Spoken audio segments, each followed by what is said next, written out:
Hello and good morning, Doctor. How are you doing today? I'm good, thanks. How are you? Absolutely fantastic. You are speaking my street when it comes to what you're doing inside this book, because I love my planet. I love what's inside my planet. And I believe that trees and other things are probably more beautiful beneath the surface because there's a lot of things moving down there. Oh, that's amazing. Love that. How did you get so involved into doing what you're doing with, what is hidden inside the planet? Because it doesn't seem like a lot of people are trying to go in and find out what that world is really like. Yeah, I was really fortunate when I was in school that my undergrad physics teacher was a geophysicist who tried to learn about what was going on inside planets. And so he kept introducing all these cool techniques like using gravity to figure out what is going on deep inside a planet, using magnetic fields. And that really inspired me to go on and study that. I've been a big believer that some of the greatest storytellers of all time are rocks. Do you believe in that theory as well?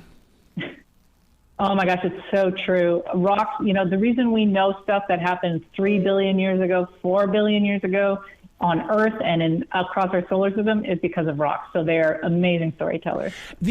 Especially in this forest that I live in South Charlotte, North Carolina, the erosion has given me such a view of a world that's been hidden away for probably hundreds of thousands of years. What do you go into eroded places and really pay attention to what was here before us?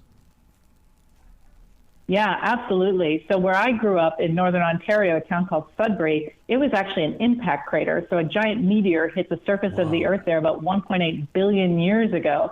And it caused a giant melt pool and then brought up a bunch of metal resources that are now today used for mining. So I'm, going to Sudbury and walking around there, all you see is rocks. There are rocks everywhere.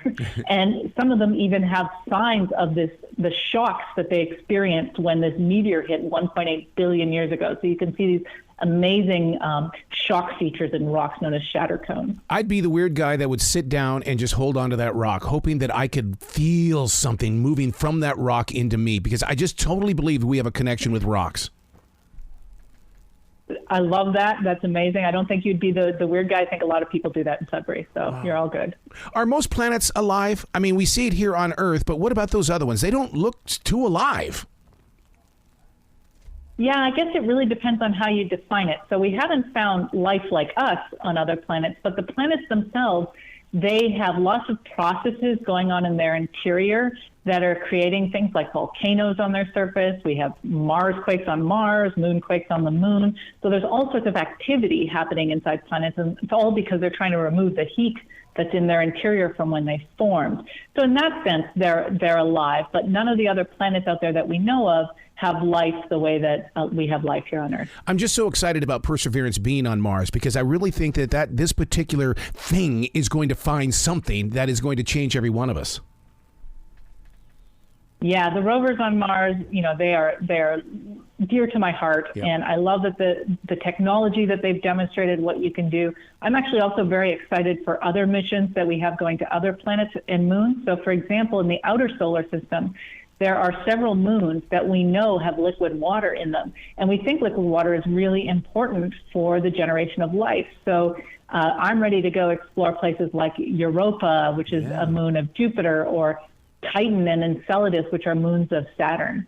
Speaking of Saturn, I don't know if this was clickbait the other day, because you know how the social media networks are, but it says that every so many years the rings disappear on Saturn. Is that true?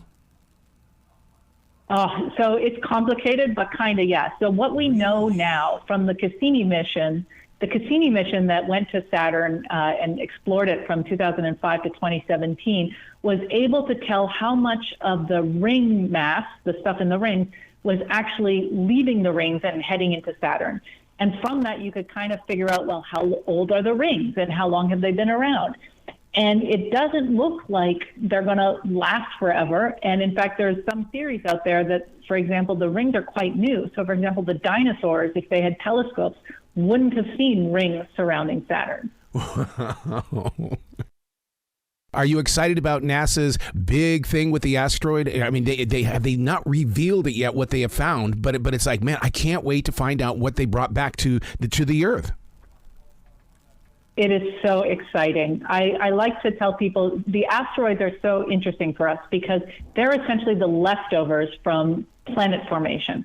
So imagine that you've just baked this amazing cake, or you walked into a room where an amazing cake was baked, and you want to know what's in that cake. It would be really great if there were a bunch of the basic ingredients kind of splattered all over the kitchen counter, right? If you had a little bit of flour over here and, strawberry over there, then you could actually tell what was in the cake. And that's what asteroids are for us. They're leftovers of the ingredients that make planets. So we're going to learn a lot about what goes on inside planets and what all the planets are made of from studying these asteroid samples. How did you make this book so simple for every reader? Because it's such a complicated subject, but you put it in a way to where people can go, well, oh my God, that's worth having a conversation about. Well, I greatly appreciate that. Thank you. I think I just love talking about planets and their interiors to people. And, the best way to communicate is to use plain language and to understand things through analogy. So I just basically tried to put in the book the way I think about them. So they say that we're like maybe 10 or 15 years away from singularity when it comes to AI technology. I mean, is it going to take over what you do, or do we still need that human touch when it comes to storytelling of the planets and the rocks?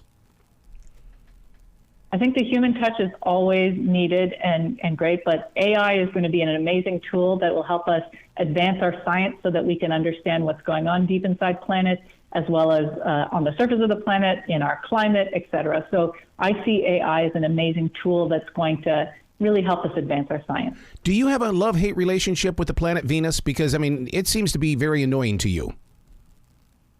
Oh, it is. And Venus as a planet is the worst. I'm going to tell you, it is the worst ever. Don't get me wrong. I love Venus. But, scientists have worked so hard to come up with these ways to study the deep interior of planets. And every single way we have learned to study the deep interior of planets does not work on Venus. It's very frustrating. So, for example, I'll give you an example. One thing we like to do to figure out what's deep inside planets is to study how a planet rotates and how it gets bulgy at its center, kind of how it becomes like an oblate sphere from that rotation. Saturn rotates so slowly, it has very little bulginess, so we can't use that.